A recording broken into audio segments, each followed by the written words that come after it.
देखो, मनुष्य रोते हुए जन्मता है। चिरंजीवी जी, मनुष्य रोते हुए जन्मता है, और अगर रोते हुए ही मरा तो मनुष्य शरीर का लाभ क्या लिया?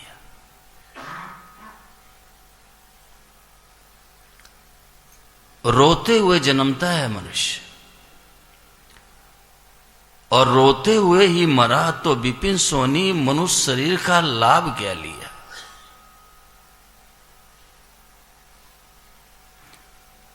हमारा पुरुषार्थ तो पवन जी ये है कि हम हंसते हुए मृत्यु का स्वागत करें।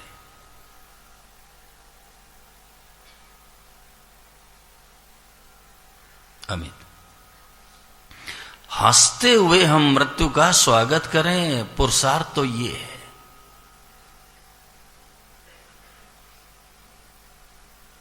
और उसके लिए वर्तमान में ही तत्परता से भगवान में लग जाना चाहिए। अभी महाराज श्री की हम लोग वाणी सुन रहे थे तो लक्ष्मी जी महाराज जी ने कहा, न करना बाकी रहे, न जानना बाकी रहे, न पाना बाकी रहे, पूर्णता हो जाए उपाध्याय जी। इसलिए मानव शरीर मिला है। भोग और संग्रह के लिए मनुष्य शरीर नहीं मिला है चिरंजीवी जी। जैसे कोई राजा का बेटा हो तरुण और वो भीख मांगने लगे तो राजा को अच्छा नहीं लगता है। राजपुत्र है माताओं बहनों और वो भीख मांगे तो राजा को अच्छा नहीं लगता है। ऐसे ये जीव है ना, ये मनुष्य जब भोग और संग्रह में लगता है तो भगवान को अच्छा नहीं लगता, परमात्मा को अच्छा नहीं लगता। ये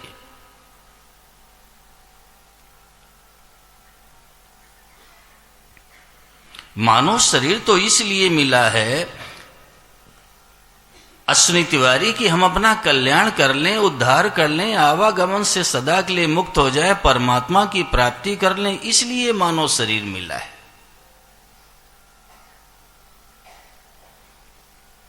यम लब्ध्वा चापरम लाभम मन्यते नाधिकम तथा यस्मिन् स्थितो न दुखे न गुरुणापि विचाल्यते। तुलसीराम जी, ये मानव शरीर इतने बड़े लाभ के लिए मिला है माताओं बहनों, जिस लाभ की प्राप्ति के बाद और कोई श्रेष्ठ लाभ होगा ये मानने में भी नहीं आ सकता। इतने बड़े लाभ के लिए मनुष्य शरीर मिला है। सतीश शर्मा, लाभ की आखिरी हद। राजू, लाभ की आखिरी हद यानी जिस लाभ की प्राप्ति के बाद और कोई श्रेष्ठ लाभ होगा ये मानने में भी नहीं आ सकता है। चंद्रशेखर मिश्रा, इतने बड़े लाभ के लिए मनुष्य शरीर मिला है, लाभ की आखिरी हद।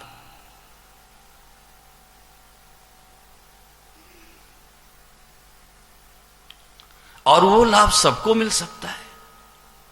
संसार में सबको बराबर धन मिल जाए, बेटा बेटी मिल जाए, भोग मिल जाए, स्वास्थ्य मिल जाए, मान बढ़ाई गौरव वैभव मिल जाए, गोपाल लड्ढा जी आवश्यक नहीं, क्योंकि वहां प्रारब्ध का संबंध है, वो प्रारब्ध से मिलेगा आपको। लेकिन परमात्मा की प्राप्ति सबको हो सकती है और समान रूप से हो सकती है, और मैं तो कहता हूं सदा के लिए हो सकती है। उसके लिए कोई अनाधिकारी नहीं। देखिए, मनुष्य मात्र साधक है, चाहे आप साधक कह लो और चाहे मनुष्य कह लो, सरस चाहे परमात्मा की प्राप्ति का अधिकारी कह दो, ये पर्यायवाची शब्द है। तो साधक होने के नाते अपने साध्य को प्राप्त करने के लिए सभी समर्थ हैं, योग्य हैं, अधिकारी हैं, कोई अनाधिकारी है ही नहीं।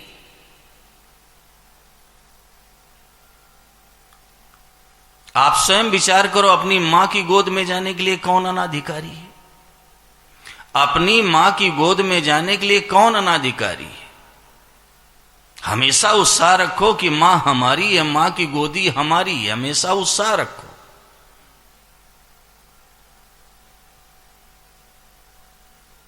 देखो, सांसारिक मार्ग में जय और पराजय दोनों हैं भटेजा जी।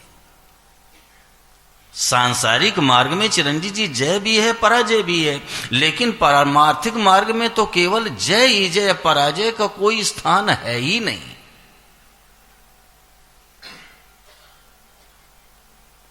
इसलिए साधक को हमेशा उत्साह रखना चाहिए, उत्साह। अगर उत्साह आप रखोगे तो कठिन काम भी सुगम हो जाएगा, विशाल सुगम। हाँ, तत्परता से हमें लग जाना चाहिए कि हमें इसी जन्म में अपना कल्याण करना है, अपना उद्धार करना है, परमात्मा की प्राप्ति करना। इसके लिए कमर कस के तैयार हो जाना चाहिए। मदन, तैयार हो जाना चाहिए कि हमें इसी जन्म में परमात्मा की प्राप्ति करनी है, इसके लिए तैयार हो जाना चाहिए।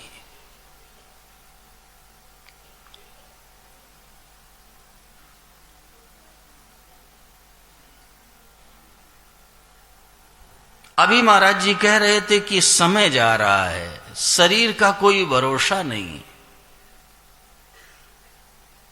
आछे दिन पाछे गए और किया न हरि से हेत, अब पछताए होत क्या चिड़िया चुग गई खेत। अभी मौका है सज्जनों, अभी समय है, अभी हम अपना कल्याण कर सकते हैं, अपना उद्धार कर सकते हैं, परमात्मा की प्राप्ति कर सकते हैं, अभी मौका है। महाराज जी सदा कहा करते थे सभा में लक्ष्मी जी कि जब तक ये आंखें टिमटिमा रही हैं, धौंकनी चल रही, भाई अपना काम कर लो, अपना काम कर लो। नहीं, गोस्वामी जी ने साफ शब्दों में लिख दिया, ब्रजमोहन जी, सो परत्र दुख पावई, सिर धुनि धुनि पछताए, ओ कालई कर्मई ईश्वरई, मिथ्या दोष लगाए।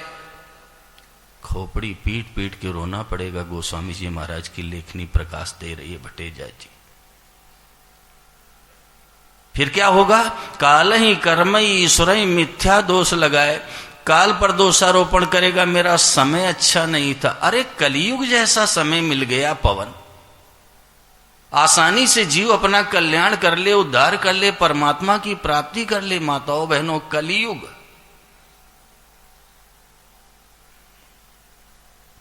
मैंने तो महाराज श्री से गंगा मैया के किनारे ऋषिकेश की पावन धरा में बैठ के तरुण साफ शब्दों में सुना है कि इस कलयुग में भगवान ने अपने को सस्ता कर दिया।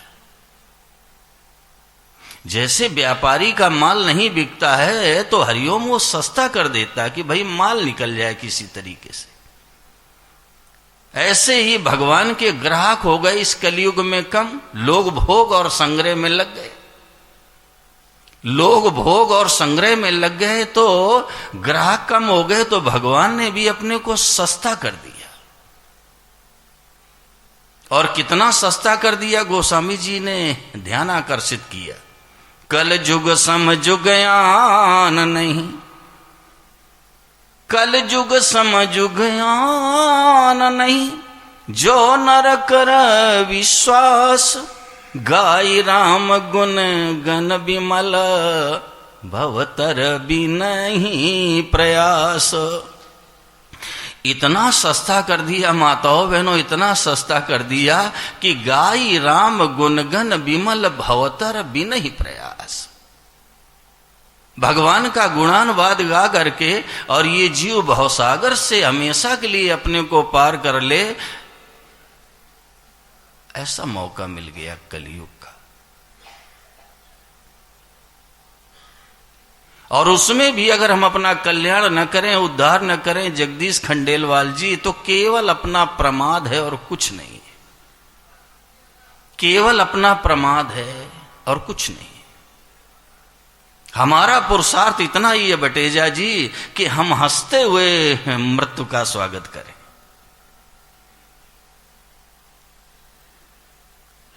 एक बात कहूं, काम का अंत और परमात्मा की प्राप्ति, ये मनुष्य का लक्ष्य होना चाहिए। काम का अंत और परमात्मा की प्राप्ति, यही मनुष्य का लक्ष्य होना चाहिए। अभी महाराज जी ने आरंभ में ही कहा कि भाई ये संसार का काम है, अगर आपसे नहीं होगा तो बेटे पोते कर लेंगे। आपकी फैक्ट्री चल रही है और कोई देखने वाला नहीं है तो सरकार अपने कब्जे में ले लेगी। लेकिन कल्याण तो खुद को करना पड़ेगा। ये उद्धार दूसरा कोई नहीं करेगा। ब्रजमोहन उपाध्याय, ये कल्याण है, उद्धार है, दुखों से छूटना ये स्वयं को करना पड़ेगा। अरे घर का काम शेष रह जाएगा, अरुण तिवारी तो बेटे पोते कर लेंगे। लेकिन जरा विचार करो इस पवित्र स्थान में बैठ करके कि कल्याण कौन करेगा, उद्धार कौन करेगा। ये तो काम सुदेश शास्त्री स्वयं करना पड़ेगा भाई।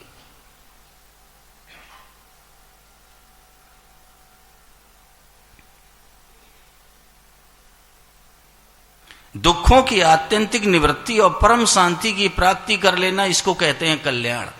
यानी जहां दुख का तो लेश न हो, नामो निशान न हो हरिओम, और आनंद का कोई पारावार न हो, ठिकाना न हो, ऐसी स्थिति को प्राप्त करने के लिए मानव शरीर मिला है।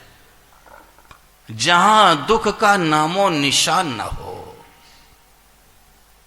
और आनंद का कोई पारावार न हो, कोई ठिकाना न हो, ऐसी स्थिति को प्राप्त करने के लिए मानव शरीर मिला है।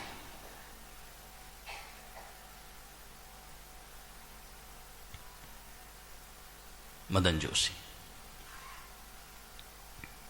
और उसके लिए बस एक ही बात है कि तत्परता से लग जाना चाहिए। अभी महाराज जी कह रहे थे कि भाई सावधानी रखो, क्योंकि सावधानी ही साधना है। हमारे आपके पास दो तरह का धन है, एक लौकिक है, दूसरा अलौकिक है।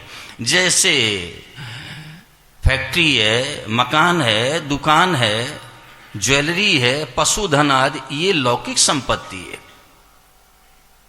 लेकिन राजू जी, जिंदगी का समय है, ये अलौकिक संपत्ति है।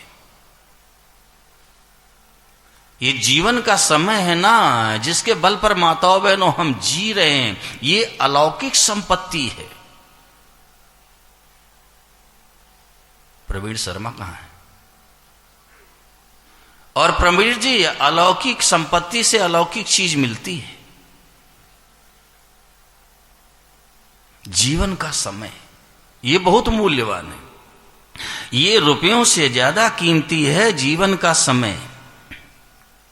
अरे भाई, रुपए तो हम जब खर्च करेंगे तभी चिरंजीवी जी खर्च होंगे, और नहीं तो बॉक्स में रखे हैं, बैंक में पड़े हैं, जमीन में गड़े हुए हैं। वो तो जब हम खर्च करेंगे तब खर्च होंगे। लेकिन खुराना जी, जीवन का समय तो खर्च ही हो रहा है। ये तो निरंतर जा रहा है।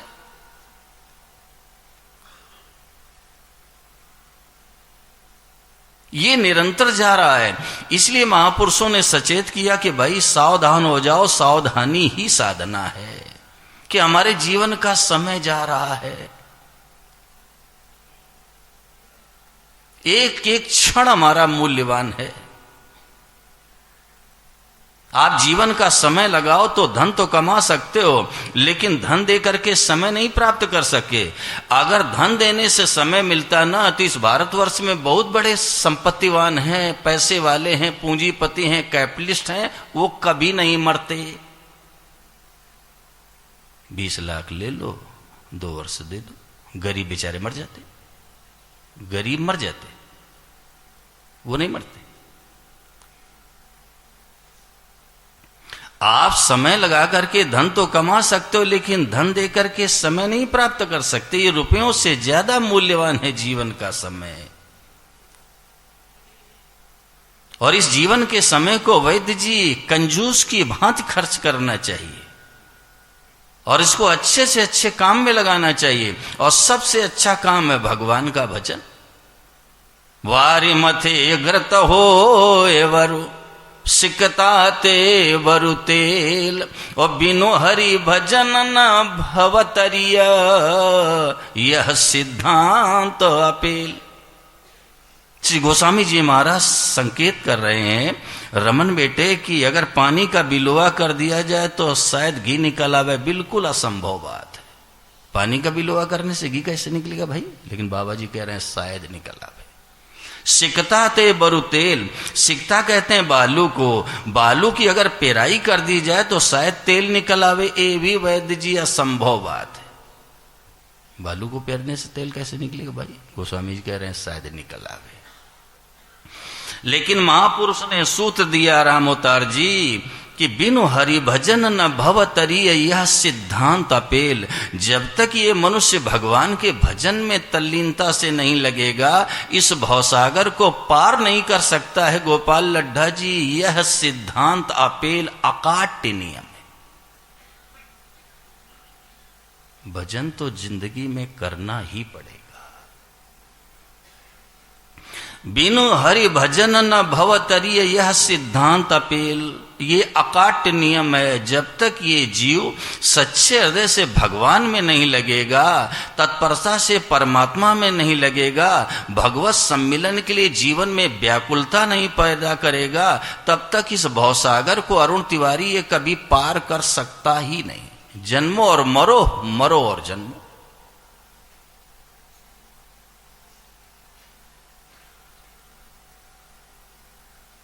ब्रजमोहन जी, कोलू का बैल देखा है क्या?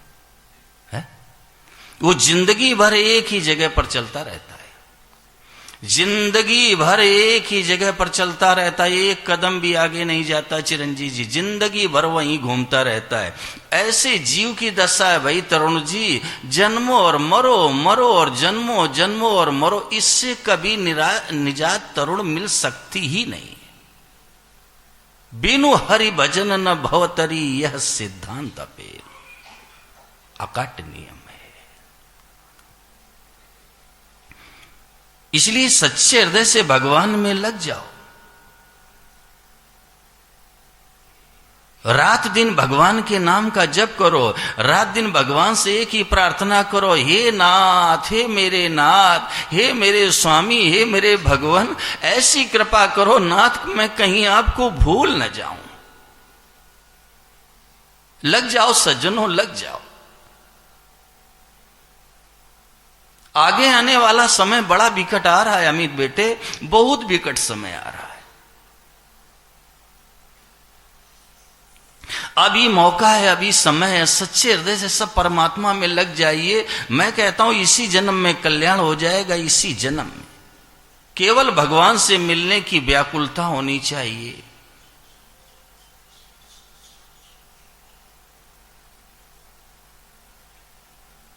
देखो, शरीर द्वारा काम करने से संसार के पदार्थ तो मिल सकते हैं विशाल, लेकिन भगवान नहीं मिल सकते। शरीर द्वारा काम करने से माताओं बहनों संसार के पदार्थ मिल सकते हैं, लेकिन परमात्मा नहीं मिल सकते हैं। भगवान तो मिलेंगे मन की शुद्धि से।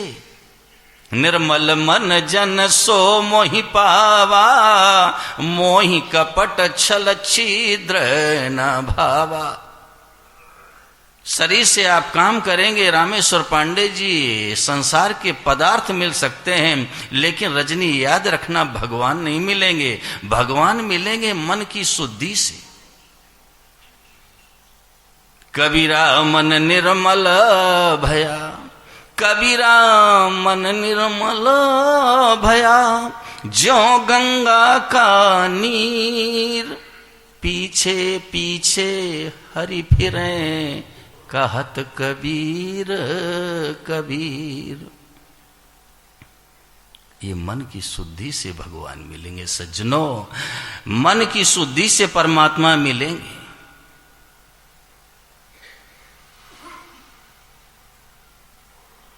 इसलिए रात दिन जो भगवान का नाम आपको अच्छा लगे उसी को जिह्वा पर स्थान दे दो।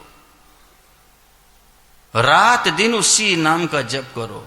चलते फिरते उठते बैठते खाते पीते सोते जागते,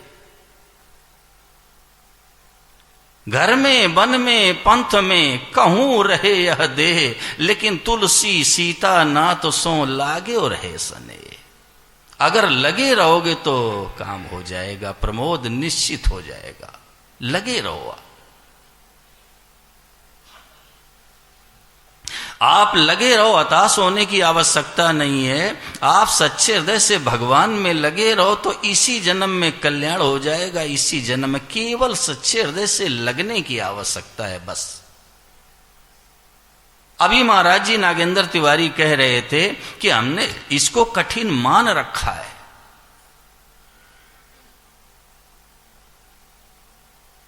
एक बात जरा विचार करिए आप कि जो चीज जिस वस्तु की प्राप्ति के लिए मिलती है, अगर वही कठिन होगा तो सरल क्या होगा चिरंजीव जी?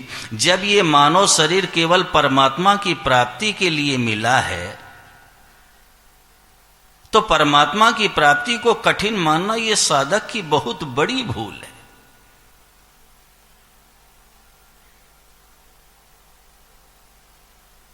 विनोद पाठक, अरे भाई, जो चीज जिस वस्तु की प्राप्ति के लिए मिलती है, अगर वही कठिन होगा तो सरल क्या होगा? शास्त्र कह रहे हैं, संतवाणी संदेश दे रही है, भगवान के वचन सरस में प्रकाश दे रहे हैं कि ये मनुष्य शरीर केवल परमात्मा की प्राप्ति के लिए मिला है। इसलिए परमात्मा की प्राप्ति को कठिन मानना ये साधक की बहुत बड़ी भूल है।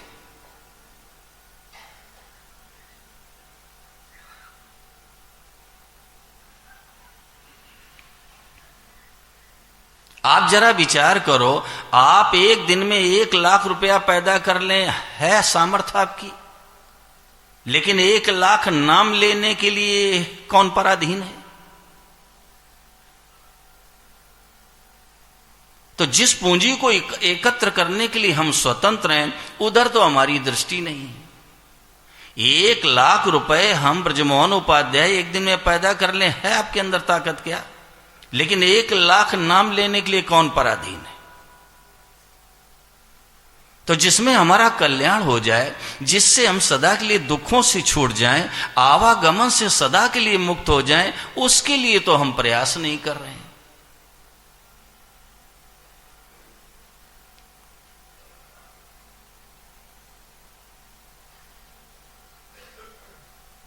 अपने जीवन के समय को हम भोग और संग्रह में लगा रहे हैं।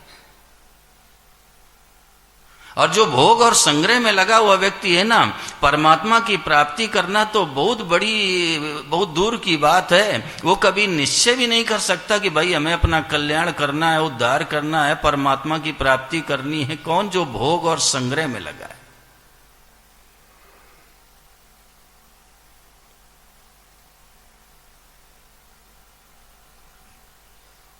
वो कभी निर्णय भी नहीं कर सकता है कि भाई हमें दुखों से छूटना है, आवागमन से सदा के लिए मुक्त होना है, हमें परमात्मा की प्राप्ति करना। कौन? जो भोग और संग्रह में लगा है। भोग ऐश्वर्य प्रसक्ता नाम तया प्रहत चेतसाम व्यवसायत्मिका बुद्धि समाधो न विधीयते। वो निर्णय भी नहीं कर सकता।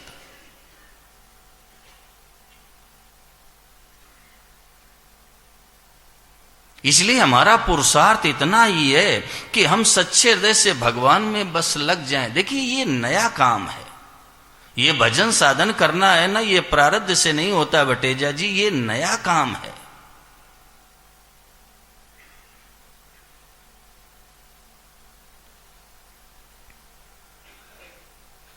और वो परमात्मा केवल व्याकुलता से मिलते हैं। जिस समय भगवान से मिलने की व्याकुलता पैदा हो जाएगी तो भगवान की प्राप्ति में विलंब का स्थान है ही नहीं।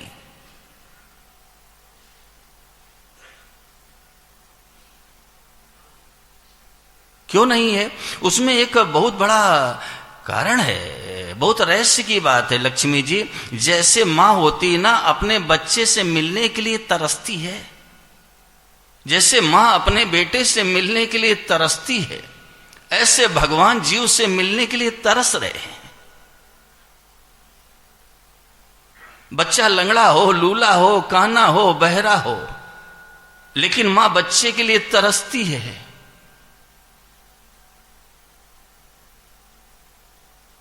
ऐसे भगवान जीव से मिलने के लिए तरसते हैं कि ये मुझे मिल जाए, मेरे पास आ जाए।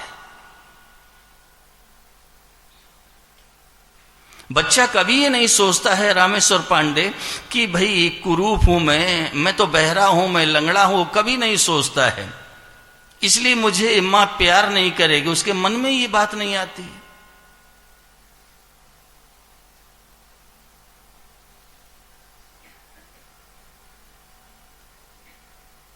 देखिए, जो विचारशील साधक होता है ना, वो ईश्वर को ढूंढता है चिरंजीव जी, लेकिन ईश्वर प्रेमी भक्त को ढूंढता है।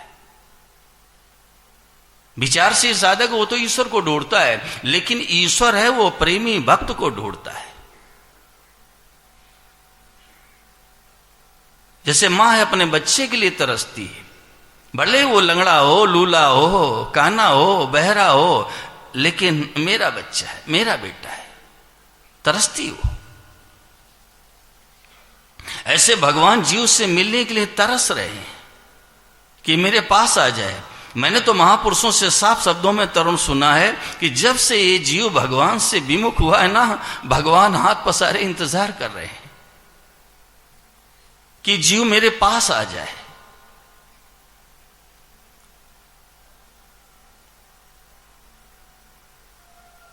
तरस रहे हैं। ये जितना भी विलंब है, जितनी भी देरी है, ये सब हमारी आपकी तरफ से है। भगवान तो बिल्कुल श्याम सुंदर मिलने के लिए तैयार बैठे। मैं कई बार निवेदन करता हूं माताओं बहनों कि जैसे किसी मां का बच्चा खो जाए तो आप विचार करो उस मां की क्या दशा होगी। किसी मां का बेटा अगर खो जाए तो उस मां की दशा क्या होगी। ऐसे भगवान से ये जीव जब से विमुख हुआ है, भगवान व्याकुल हो रहे हैं, भगवान इंतजार कर रहे हैं हाथ पसारे हुए कि मेरे पास आ जाए। जिससे मां अपने बच्चे के लिए तरसती है। और एक बात कह दूं चिरंजीव जी, ये जो संसार की मां है, इससे अनंत गुना वात्सल्य भगवान के अंदर है, अनंत गुना।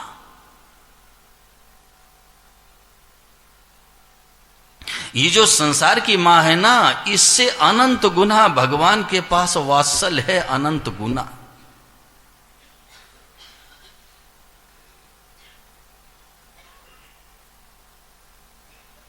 वो तो तरस रहे हैं मिलने के लिए। ये जितनी देर हो रही है सब हमारी आपकी तरफ से है। भगवान बिल्कुल वैद्य जी मिलने के लिए तैयार बैठे हैं। आप ये सोचो ही मत कि मेरे कर्म ऐसे हैं और मेरे अंदर कोई योग्यता नहीं है। योग्यता के स्थान संसार में होता है। योग्यता का स्थान संसार में है। किसी को मिलिट्री में भर्ती होना है, बीएसएफ में भर्ती होना है, पुलिस में भर्ती होना है तो हाइट देखी जाती है, सीना देखा जाता है, शैक्षिक योग्यता देखी जाती है। लेकिन भगवान के यहां इसका कोई स्थान नहीं है। अगर आप शास्त्रों का दर्शन करो तो आपको स्पष्ट हो जाएगा कि भगवान की सेना में नन्हे नन्हे ध्रुव और प्रहलाद भर्ती हो गए। छोटे छोटे छोटे छोटे ध्रुव और प्रहलाद भर्ती हो गए माताओं बहनों भगवान की सेना में। भगवान की सेना में नन्ही सी मीराबाई भर्ती हो गई।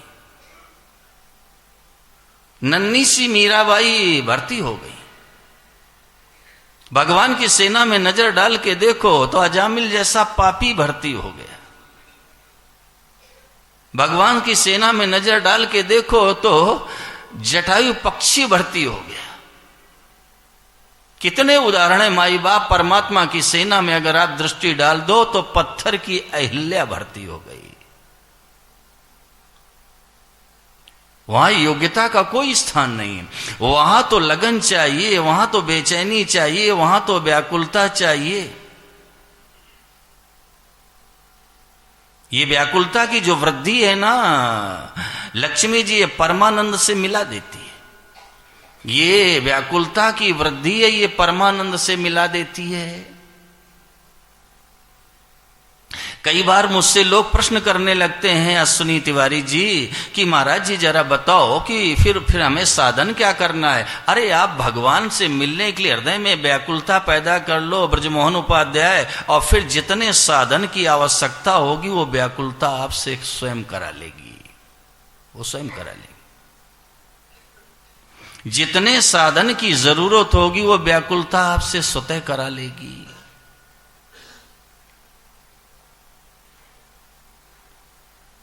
केवल भगवान से मिलने की बेचैनी, व्याकुलता, मैं कहाँ जाऊं, क्या करूं, किससे पूछूं, कौन बतावे, हमें भगवान कैसे मिले, परमात्मा की प्राप्ति कैसे हो, केवल ये धुन लग जाए, लगन लग जाए, व्याकुलता पैदा हो जाए, मैं कहता हूं निहाल हो जाओ ब्रजमोहन जी, निहाल।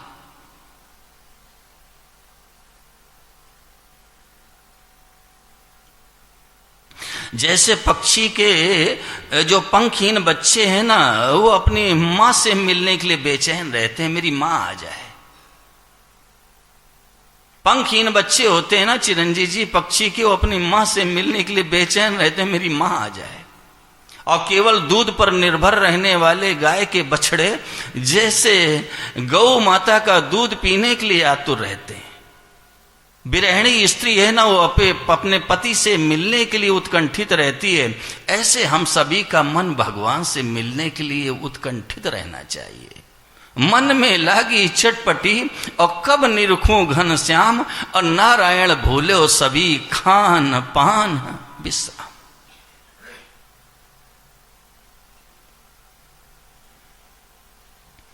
ऐसी धुन लग जाए, लगन लग जाए कि मैं भगवान से कैसे मिलूं, कहां जाऊं, किससे पूछूं, मुझे कौन बतावे।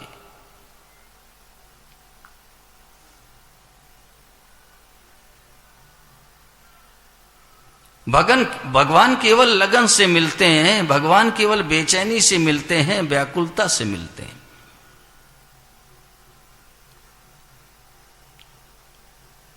और फिर जितने साधन की जरूरत होगी वो बेचैनी आपसे स्वतः करा लेगी।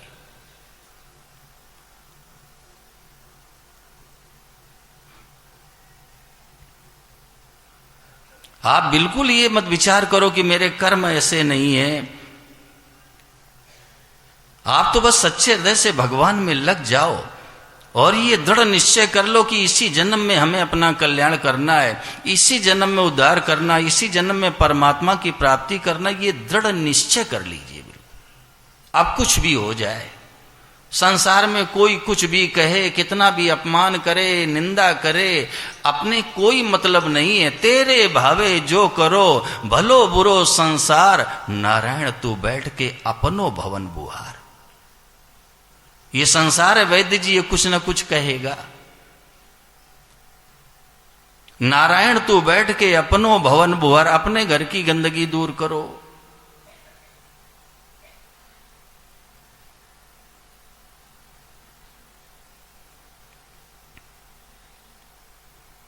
अब इसमें कोई ये कहे कि हमसे भगवत चिंतन होता ही नहीं है, तो भाई भगवत चिंतन नहीं होता तो विषयों का चिंतन क्यों करते हो?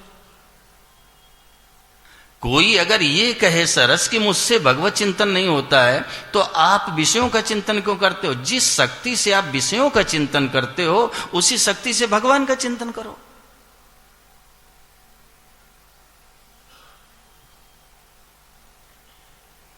अरे भाई, मनुष्य बिना किए तो रह नहीं सकता है ब्रजमोहन जी, बिना किए तो मनुष्य रह नहीं सकता है। अब आदमी कहता है कि हमसे भगवत चिंतन नहीं होता है, तो भाई भगवत चिंतन नहीं होता है तो विषयों का चिंतन फिर क्यों करते हो?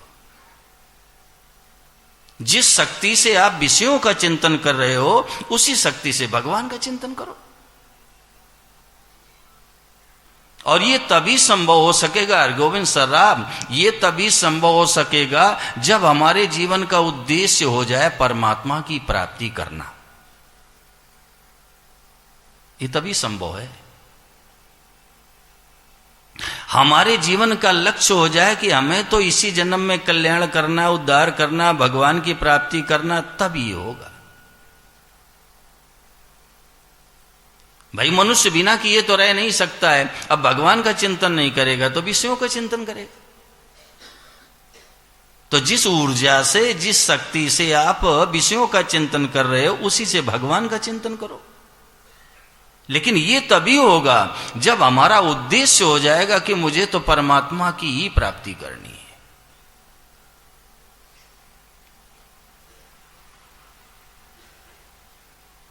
आप दृढ़ निश्चय तो करो पहले। महाराज जी हमेशा कहा करते थे वैद्य जी कि पहले ये निश्चय करो कि मुझे बद्री नारायण जाना है। अब हमें बस से जाना है कि रेल से जाना है कि हवाई जहाज से जाना है, ये तो बात की बात है, पहले ये तो निश्चय करो कि हमें बद्री नारायण जाना है।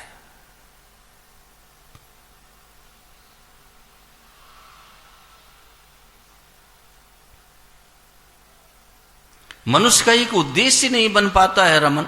कभी तो सोचता है मुझे धन इकट्ठा करना है, धन पैदा करना है, कभी सोचता है कि मुझे पद अधिकार प्राप्त करना है, कभी सोचता है कि हमें मान बड़ाई प्राप्त करनी। अरे भाई, हमारे जीवन का एक उद्देश्य तो हो। और एक बात कह दूं रामेश्वर पांडे, जिस दिन मानव शरीर भगवान ने दिया था उसी दिन मनुष्य शरीर का लक्ष्य भी निर्धारित कर दिया। उसी दिन वास्तव में भगवान ने उसी दिन मनुष्य शरीर के लक्ष्य का निर्धारण कर दिया। सरस कई बार लोग कह देते हैं जिनको विशुद्ध सत्संग नहीं मिला है कि मनुष्य जीवन का उद्देश्य बनाओ। अरे उद्देश्य बनाना नहीं, उद्देश्य को पहचानना है। भवानी जी, मानव जीवन का उद्देश्य बनाना नहीं, उसको पहचानना है। मनुष्य शरीर का उद्देश्य तो उसी दिन भगवान ने निर्धारित कर दिया जिस दिन मानव शरीर दिया। और मनुष्य शरीर का एकमात्र उद्देश्य है परमात्मा की प्राप्ति कर लेना। आप कहोगे महाराज जी संसार में तो प्रापणीय चीजें और भी हैं, जैसे धन भी प्राप्त करने लायक है, मान बढ़ाई भी तो प्राप्त करने योग्य है, और सुख भी तो प्राप्त करने लायक है। तो ये कैसे स्पष्ट हो कि मनुष्य जीवन का एकमात्र उद्देश्य भगवान की प्राप्ति करना, ये कैसे स्पष्ट हो सुदेश? तो इसका समाधान ये है कि मनुष्य मात्र जीना चाहता है, मृत्यु किसी को पसंद नहीं है। और मानव मात्र ज्ञान चाहता, ज्ञानी कोई नहीं रहना चाहता है। और ज्ञान भी कैसा अनिल चाहते हैं? सर्वोच्च। और मनुष्य मात्र सुख चाहता है, दुख किसी को पसंद नहीं है। ये मानव की मांग है, आवश्यकता। और ये आवश्यकता है, जीना चाहता ये सत्य की मांग है, और ज्ञान चाहता ये चिद की मांग है, और सुख चाहता ये आनंद की मांग है। यानी सच्चिदानंद परमात्मा की मनुष्य के जीवन में मांग है, आवश्यकता है।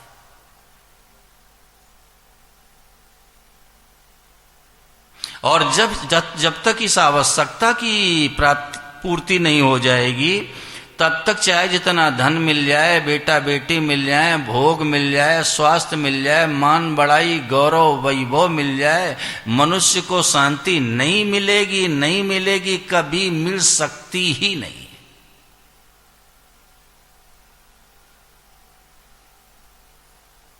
प्रहलाद जी महाराज ने साफ शब्दों में कह दिया, सुदेश शास्त्री, राया कलत्रम पसवा सुतादयो गृहा मही कुंजर कोश भूतया सर्वे अर्थ कामा क्षण भंगुरायुषा कुर्वन्ति मर्तस्य कियत प्रियम चला। प्रहलाद जी महाराज ने संदेश दे दिया, माताओं बहनों, चाहे जितना धन मिल जाए, राया कलत्रम सुदर्शन स्त्री मिल जाए, पसवा पशुधन, गृहा भवन, मही भूमि, कोष खजाना, और इतना नहीं, सारी विभूतियां किसी को मिल जाएं, लेकिन एक व्यक्ति को ये तृप्त नहीं कर सकती हैं। क्यों? ये स्वयं क्षण भंगुर है। एक व्यक्ति को भी संतुष्ट नहीं कर सकती, तृप्त नहीं कर सकती। क्यों? ये स्वयं क्षण भंगुर है। तो जरा विचार करो, आप लोग इतने वर्षों से सत्संग कर रहे हो अरुण तिवारी, नासवान से अविनाशी की भूख कैसे मिटेगी? जितेंद्र, नासवान से अविनाशी को तृप्ति कैसे होगी? इतने वर्षों से आप सत्संग सुन रहे हो। ये स्वयं क्षण भंगुर हैं भाई।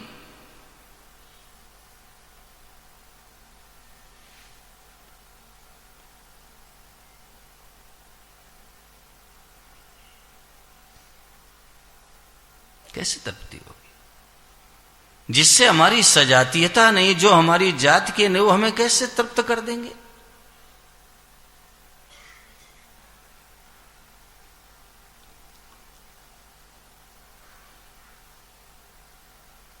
मेरा निवेदन मात्र इतना है कि लक्ष्य को पहचान लीजिए। लक्ष्य तो बना हुआ, उसको पहचान लेना है कि भाई वो मनुष्य जन्म का लक्ष्य तो केवल परमात्मा की प्राप्ति करना है और इसका कोई दूसरा उद्देश्य है ही नहीं। और काम है जैसे खाना है, पीना है, सोना है, आराम करना, ये तो किसी भी योनि में चले जाओ चिरंजीव जी, वहां भी करने को मिल जाएगा। लेकिन जरा इस पावन धरा में बैठ करके चिंतन ये करो कि कल्याण का मौका कहां है, उद्धार का अवसर कहां है, परमात्मा की प्राप्ति का मौका कहां? ये केवल मनुष्य शरीर में है। अरे बढ़िया जी, मनुष्य को जो अधिकार मिला है वो देवताओं को भी नहीं मिला है। हाँ, मानव को जो अधिकार मिला है, माताओं बहनों, मैं तो जब भगवान के वचनों की तरफ दृष्टि डालता हूं तो हृदय गदगद हो जाता कि ओहो, भगवान ने मनुष्य को इतना बड़ा अधिकार दे दिया जो देवताओं के पास भी नहीं। विशाल, देवता नया कर्म नहीं कर सकते हैं, देवता नया कर्म नहीं कर सकते, वो तो पूर्वकृत कर्मों का फल सुख भोग रहे हैं। और शास्त्र कहता क्षीणे पुण्य मर्त लोकम विसंति, जैसे पुण्य नष्ट होंगे सरस नीचे की ओर आना पड़ेगा। वो नया कर्म नहीं कर सकते तरुण। सुख भोगने के लिए स्वर्गादि लोकों की योनियां हैं और दुख भोगने के लिए नारकीय प्राणी है। लेकिन राजू, सुख और दुख दोनों से ऊंचा उठ करके महान आनंद की प्राप्ति के लिए मनुष्य योनि है। मनुष्य सुख भोगने के लिए स्वर्ग आदि लोकों की योनियां हैं, वहां तो सुख है। और जैसे सुख भोगेंगे तो पुण्य सारे नष्ट हो जाएंगे, और जब पुण्य नष्ट हो जाएंगे तो क्षीणे पुण्य मर्त लोकम विसंति, नीचे जाओ, आपके पुण्य खत्म, नया कर्म वो कर नहीं सकते। लेकिन मनुष्य को भगवान ने नया कर्म करने का अधिकार दिया है, ये अपना कल्याण कर सकता है और माई बाप दुनिया भर को शांति प्रदान कर सकता है, और तो छोड़ो भगवान को नाचने के लिए विवश कर सकता है, इसी धरती पर नचा सकता है। इतना बड़ा अधिकार दे दिया मनुष्य को। मैं सदा निवेदन किया करता हूं कि संसार की रचना भगवान ने भले ही मनुष्य के लिए की हो, लेकिन मनुष्य को तो लक्ष्मी जी अपने लिए बनाया भाई, अपने लिए, अपने लिए, अपने लिए बनाया भगवान ने। सब मम प्रिय सब मम उपजाए और सबते अधिक मनुज मोहि भाए। ये मनुष्य मुझे बहुत अच्छा लगता है, भगवान के वचन है। ये दुलारा है मानव, ये मनुष्य दुलारा है, दुलारा।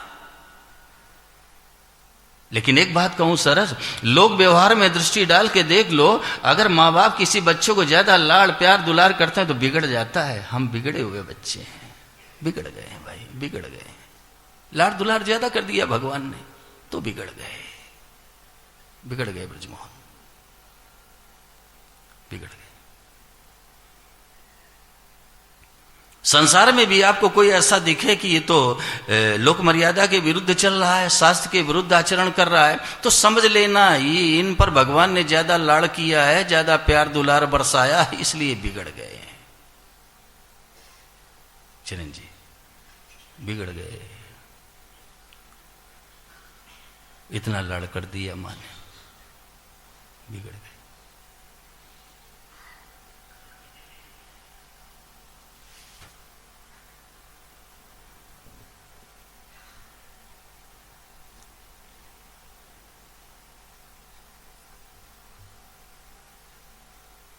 बिल्कुल हताश मत हो, बस ये निर्णय कर लो, अब ये फैसला कर लो कि भाई जो समय चला गया चला गया, उसकी चर्चा मत करो, वापस नहीं आएगा। महापुरुषों ने कहा गई सो गई अब राख रही को। जीवन का जो समय चला गया वेद उसकी बात बेटे मत करो, वो तो गया।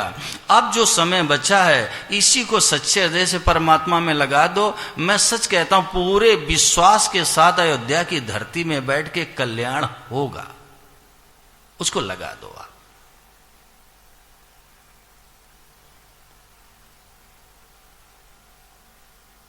पूर्व में हमने क्या किया है, मुझसे क्या हुआ है, इधर दृष्टि मत डालो।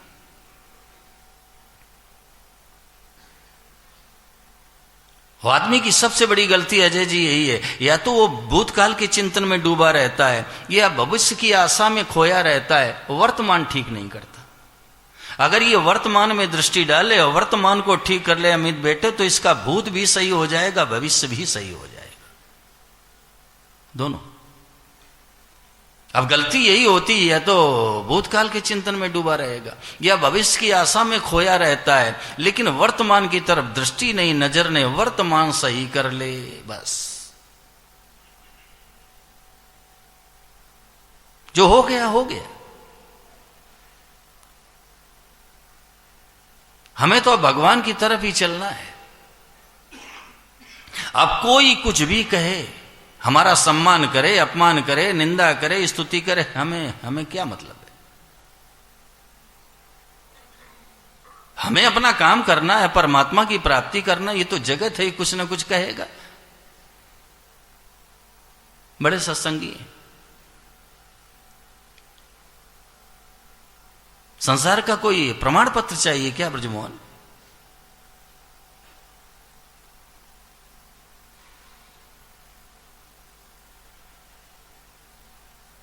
बहुत सारे ऐसे लोग हैं, मुझे कल अजय जी रात में बता रहे थे।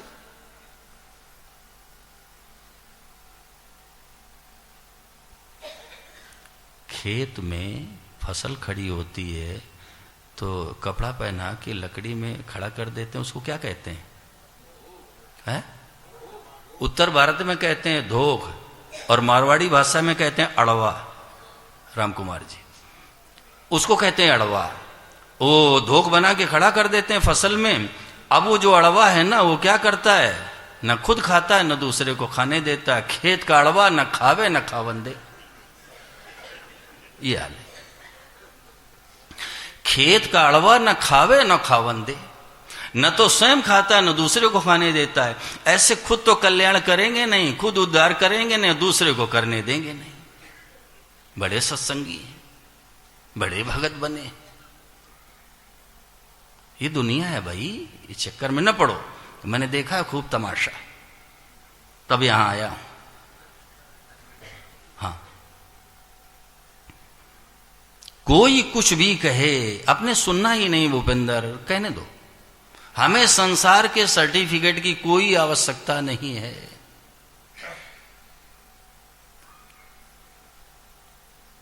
अच्छा, जितनी निंदा करें तो समझ लेना हमें और निर्मल कर रहे हैं। निंदक नियरे राखिए आंगन कुटी छवाए,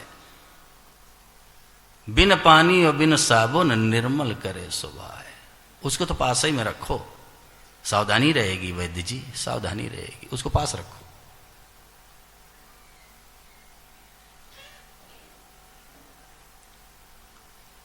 मैं निवेदन इतना करना चाहता हूं कि हंसते हुए अपने को मृत्यु का स्वागत करना है, हंसते हुए, तभी तो पुरुषार्थ है। हंसते हुए स्वागत करो। जब तक भगवान संसार में रखें तब तक रहो। अरे ये जो जीने की आशा है ना, स्त्री ने कर्तव्य परायणता को ढक दिया है। जीने की आशा, एक बात कह दूं, ये जो जीने की निराशा है ना, बड़े काम की चीज है। लक्ष्मी जी, आप मानो चाहे ना मानो, ये जीने की निराशा है ना, ये सच्चा वैराग्य पैदा कर देती है। और जब सच्चा वैराग्य पैदा हो जाएगा तो बेड़ा पार हो जाएगा।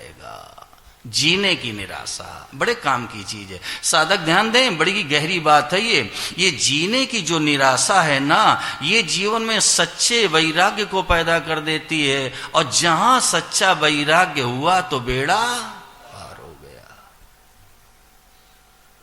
तपसामपि सर्वेषां वैराग्यम परमम तपः। और तो सब तप है भवानी सिंह जी, लेकिन वैराग्य परम तप है। और वैराग्य का स्वरूप क्या है? सांसारिक राग के आंतरिक अभाव को वैराग्य कहते हैं। ये जो हमें परिवार प्यारा लगता है, कुटुंब में हमारा आकर्षण है, ये जो हमें संपत्ति अच्छी लगती है, शरीर हमें प्यारा लगता है, ये अंदर से निकल जाए, गोपाल लड्ढा जी इसको कहते हैं वैराग्य।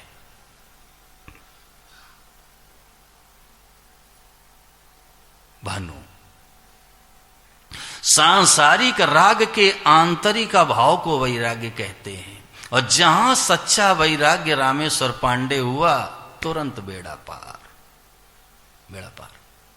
ये जीने की निराशा बड़े काम की चीज है, बड़े काम